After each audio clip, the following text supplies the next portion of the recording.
As a cardiothoracic surgeon, I routinely manage patients with heart valve diseases, which affects the normal flow of blood in the heart.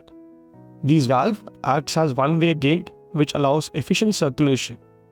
When these valves become narrowed, called as stenosis, or leaky, called as regurgitation, the heart is forced to work much more harder, which leads to symptoms and eventually heart failure if untreated. The common causes of these heart valve diseases are degenerative and age-related calcifications, rheumatic heart disease, which are still very common in our country, congenital heart disease, which are since birth, and lastly, infections such as infective endocarditis. The most common way of diagnosing these heart valve disease is a 2D echocardiography, which tells about the morphology and function of the heart valve. What are the surgical options for the heart valve disease? First is valve repair, which is my preferred approach, especially in mitral and tricuspid valve disease.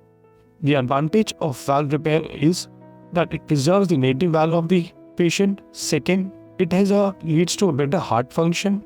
And thirdly, it prevents the long-term side effects that a prosthetic heart valve can have. The second option is the valve replacement. In valve replacement, we remove the native valve of the patient and put a new prosthetic heart valve.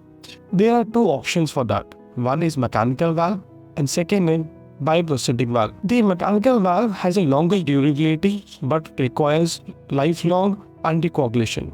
In biprosthetic valve, lifelong anticoagulation is not required, but the lifespan is much lesser.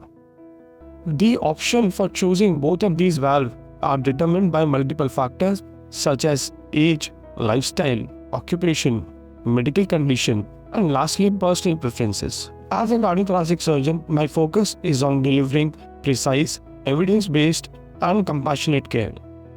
Every patient receives an individualized treatment plan, clear counseling, and continuous support through the surgical journey. So if you or a family member has been diagnosed with a heart valve disorder, kindly consult a cardiac specialist as soon as possible so that the outcomes can be better.